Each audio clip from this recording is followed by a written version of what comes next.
Good morning, year one. It's Wednesday, and you're joining me for our lovely English lesson.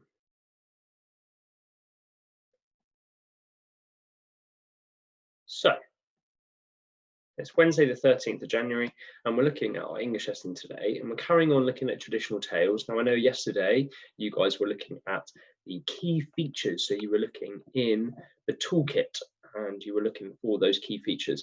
Now, I said on there, some of the things in the key features toolkit, we don't know what they are. We may not have learnt them before. So the rest of the week, we're going to focus on learning some of those key features.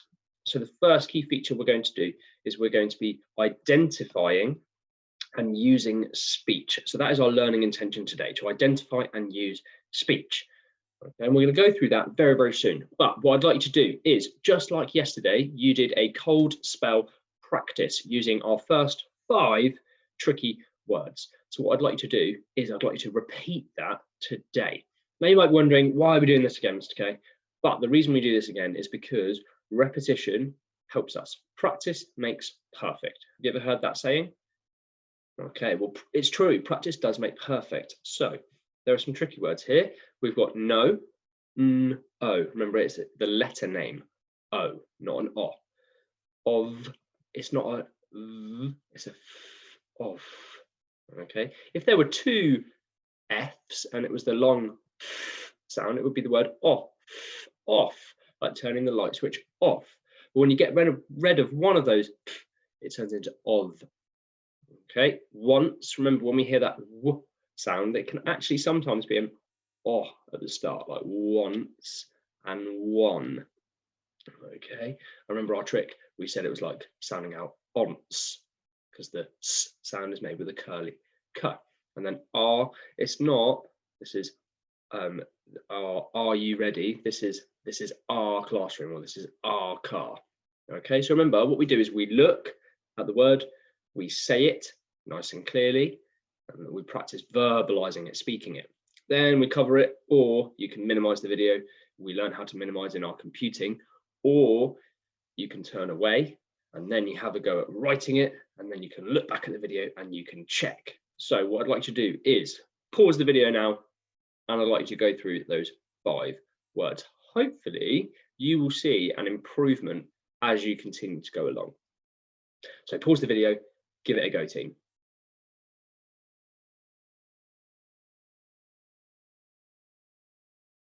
Okay, so hopefully you've had a go at your cold spell. If you haven't had time, just pause the video, you can go back, please don't panic. But I'm going to move on and start introducing speech to you. So it says, today we're going to look at a key part of our toolkit, and that is speech. So my key question there is, what is speech? Now I've given you a clue there. Just underneath my picture, there's a little picture that will give you a hint. What do you think speech might be? Okay, superb. It's talking. Okay, it's talking to each other. So right now I'm using my speech to talk to you guys at home, and I'm sure some of you are using your speech at home to talk to people around you about the lessons that you are having. But in our writing, we can use speech to show when characters are talking. Okay, and we looked at that yesterday when we searched, and we were searching for some funky kinds of punctuation that we may not have used before. And can anyone remember what those were called?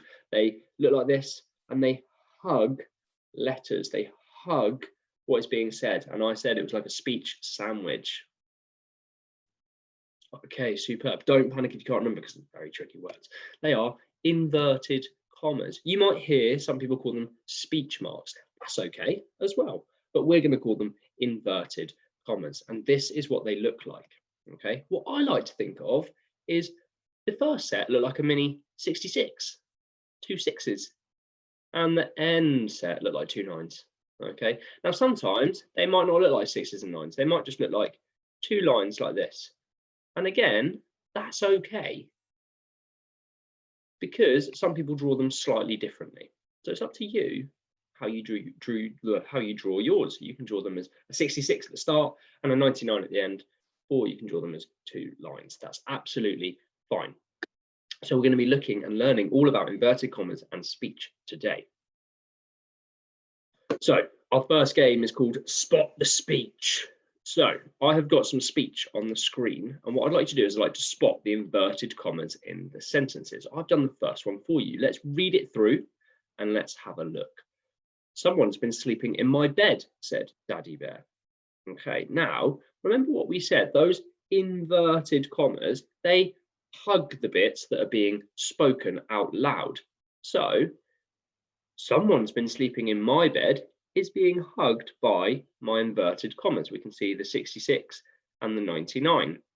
So that means that this part here is being spoken out loud. And then we can find out who is saying it, said Daddy Bear. Now, Daddy Bear doesn't say that bit, does he? He doesn't go, someone's been sleeping in my bed, said Daddy Bear. No, that would be silly. If every time I was talking, I ended it with said Mr. K, you'd think I was crazy. If I said, let's go to our table, said Mr. K, let's sit down, said Mr. K, let's open our book, said Mr. K, you don't need that part, okay? So we know that this is the part that Daddy Bear is saying, and this just tells us who said it, okay?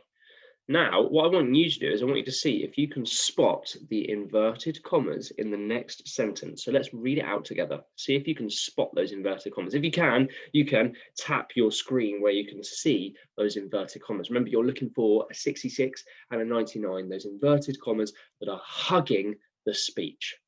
This porridge is too sweet, said Goldilocks. Can you see them? Can you point to them now on your screen? Excellent work. So we've got our opening, and remember I said it's like a sandwich. This is our first slice of bread, okay? Then the bit in the middle is our filling. That is the stuff that is being said out loud. Then we have our second slice of bread. So it is like a sandwich, isn't it? You can't have one slice of bread on a sandwich. Wouldn't be a very good sandwich. So we have to have two slices of bread, and then we've got our filling in the middle. And then it tells us who said it, said Goldilocks. Okay, excellent work, team. Right, let's see if we can do the last one at the bottom then. Okay, Baby Bear said, there is someone still in my bed. Which part is Baby Bear saying? See if you can spot those inverted commas. Yeah, you're absolutely right. Now I've tried to trick you here because I put Baby Bear said at the start. Baby Bear doesn't say that, does he? He doesn't say that bit out loud. It's this part here. The inverted commas are hugging the speech. Remember, those are the slices of bread. This is the delicious filling, and it can be whatever filling you like. Okay, it could be ham and cheese sandwich. It could be a pickle sandwich. It could be, I don't know, whatever you like, a coronation chicken sandwich. Ooh, doesn't matter. But it's a delicious sandwich and it has to be complete. Okay, so that's our very first challenge. Hopefully you've been able to identify and spot the inverted commas. So our next challenge is to complete some speech. Okay, I have started the speech sandwich for you. You have to finish it for me. So it says here, put the inverted commas in the right place to hug the spoken words. That's the only bit we want to focus on, the spoken words. Think of a speech sandwich, okay? So it says there, we've got our first slice of bread, and it's our 66. And then the words that are being spoken, that is our sandwich filling. And then we've got our 99, which is our second slice of bread to make a big, juicy sandwich. Okay, let's see if we can do the first one together then, shall we? Ah! Screamed Goldilocks. Now I want you to think in that sentence, what is the bit that Goldilocks is actually saying? Okay, you're absolutely right, team. She's saying, ah! She's not going to say, scream Goldilocks, because that's just the part that tells us who said it. That comes after the sandwich. Okay, so I'm going to get my pen. I'm going to change it to the right color, and we're going to add in our speech marks. Now, remember I said they don't have to be 99s. It's super hard for me to draw 99s using my whiteboard pen. So I've just done little lines like that, and that is absolutely fine. Okay, scream Goldilocks. And I know that this is nice and loud because number one, it's in capitals, but also there's a piece of punctuation here. What piece of punctuation is that? Excellent. Okay, it is, and this is my kung fu punctuation again. It's a she ha. Have a go. She ha. And that is called an exclamation mark. So an exclamation mark is used when it is getting exciting or when someone is shouting. Which one do you think it is here? Yeah, you're right. It's somebody shouting, isn't it? Okay, let's see if we can put the speech marks in them. So firstly, we need to spot where we have them, and then we need to put them in the correct place. Daddy Bear shouted, "And don't come back." Also, I've got this last piece of bread there. Where's my first slice of bread going to go? Remember, it's the sandwich filling of the words that are being spoken. So I need my start piece of bread there.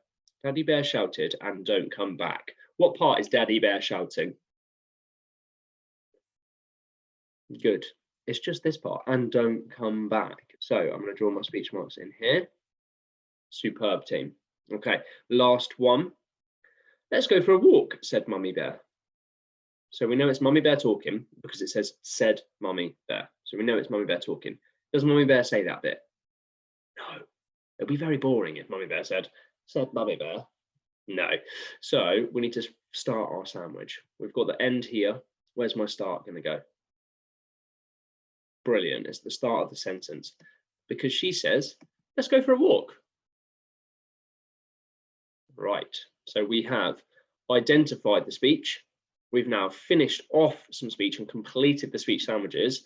And our last challenge is, this is the tricky challenge, okay, is using them. Okay, there's no help there. You've got to read the sentence, and you might have to have a little bit of help reading the sentences at home. That's absolutely fine. Okay, remember, we're still learning as readers, aren't we? So I'm not expecting you to know every single word. You might have to sound them out using your phonics. You might have to draw some sound buttons on them. That's perfect. Showing mums and dads and people at home your phonics skills, because we know how great you are. And we've just got to put in our 66 and our 99, our inverted commas, in the right place. So let's listen, and then let's decide what part is being spoken. What are the spoken words? "Someone's been eating my porridge," said Baby Bear. What's the bit that he says? Well done. "Someone's been eating my porridge" is the part that is being spoken. So we're going to hug that. Okay, we're going to hug it. We're going to put it in our bread. That is our delicious filling. Then the next one, Mummy Bear shouted, "Porridge is ready, everyone." Which bit does Mummy Bear shout? Porridge is ready, everyone. Excellent. There's lots of exclamations in these sentences, aren't they? Okay, superb. Now, they don't need to be perfect, do they? Mine aren't perfect, but that's because I'm drawing with this whiteboard pen. But that's okay. We adapt with the times. Okay, then it says, Goldilocks said, "Something smells good in here." Which part is Goldilocks saying? Excellent. Something smells good in here. Now remember, they fly in the sky, okay? They don't go on the floor. So if I'm looking back and I'm thinking I need to edit, this one is getting a bit too close to the floor, and this one is a bit crazy. So if we ever need to edit, you can just cross it out, okay? And then I'm going to put them in the sky this time because that's where they should go. Perfect, that's better, isn't it? Okay, so what we're going to do now is I'm going to introduce you to your challenges. Now, there's going to be 3 levels of challenge today. Okay, and the way this is going to work is I'm going to show you each challenge on the screen, and then I'd like you to choose, and you can go back to that level of challenge. You can pause the video, and then you can have a go at completing that worksheet. Now, you might be thinking, how am I going to complete that worksheet, Mr. K? Now, you can talk it through with an adult at home. You can decide where they're going to go. Okay, remember, in our English, it's not always about writing. Okay, we're going to be doing quite a lot of writing over the next couple of weeks. So this can kind of be discussion based. You can talk about it at home. That's absolutely fine. So this is challenge 1. And your challenge in challenge 1 is you have to identify where the 66 and the 99 are. Where are those inverted commas? So I've done the first one for you. There's the start, there's the end. Can you spot them in the second sentence? Can you spot them in the third sentence and the fourth, all the way down to the 10th sentence? And what you can do is, if you have the option to, you could print this out at home. If you have the option to, you could print screen and print it at home. That would be fantastic. If you don't have that option, do not panic at all. You can pause the video if you want to do challenge 1, and you can point to them. Okay, and you can just go through it with the person at home, making sure that you're getting it right. Okay, I'm sure you'll do a fantastic job. So if you want to do challenge 1, pause the video. Okay, if you want to do challenge 2, what you're going to do today is you're going to complete my speech sandwich. I've started it, you've got to finish it. So you've got to find the spoken words and finish my speech sandwich. So like the first one, someone's been sleeping in my bed. I finished the speech sandwich so that the filling is the bit that is being said out loud. This porridge is too sweet, said Goldilocks. You've got to decide what bit Goldilocks actually says. Okay, again, if you want to choose challenge 2, pause the video and you can go through it and you can talk to whoever you're at home with and put them in the right place. Okay, if you wanted to, you could copy out the sentences or some of the sentences and put them in the right place. But it's okay to just talk it through if you would like to. And if you have the option, you could always print. So that's challenge 2. If you want to do that, pause the video now. Okay, and challenge 3 is the trickiest challenge, okay? This is where you have no speech punctuation at all. There is nothing. So you need to go in and you need to put in my 66 and my 99 and complete my speech sandwiches. So you have to read the sentence, decide what is being spoken, and then put it in the right place. Okay, so my example at the top, someone's been sleeping in my bed. I know that that's the bit that's being said. Daddy Bear's not going to say, said Daddy Bear, okay, because that would be very strange. So that's the bit that goes in my speech sandwich. Again, if you'd like to choose challenge 3, you can pause the video. You could talk it through with an adult and you could say, I think the start of my inverted commas needs to go here, the end of my inverted commas needs to go here, and you can check with an adult. If you wanted to, you could pick a couple of sentences to write out and put them in the right place, but I'm not expecting that. And if you do have the option to print and you would like to, fantastic, print it out. Now there is an extra challenge at the bottom of challenge 3. Can you think of better words to use instead of said? Because in lots of these, it's said Daddy Bear, said Goldilocks, Baby Bear said, Mummy Bear said Baby Bear, okay? There are other examples there. Mummy Bear shouted. That's a much better word than said. Can you think of any more words for the word said? You could make a list once you've done your 10 sentences. If you want to do challenge 3, pause the video now. Okay, and if you have finished and you've flown through your challenge, usually at school we offer you a challenge X, which is like an extension. So here is an extension. What would Goldilocks say to the 3 bears when she wakes up? Okay, and there's a speech bubble there for Goldilocks. Can you have a go at completing what you think Goldilocks would say? Imagine you're Goldilocks, you've woken up and you see 3 bears. What are you going to say? You can write it in the speech bubble, and if you want an extra challenge, can you use my inverted commas, the speech marks? Okay, the little 66 and the 99. Okay, have a go. I hope you enjoy those challenges. I know it's a little bit different doing it at home, but remember, you can talk it through, okay, and you can have a go at writing some of those sentences out. So choose your challenge, go back to it, pause the video, give it a go. Well done, year 1. You're doing a fantastic job working at home. I'm so proud of you all.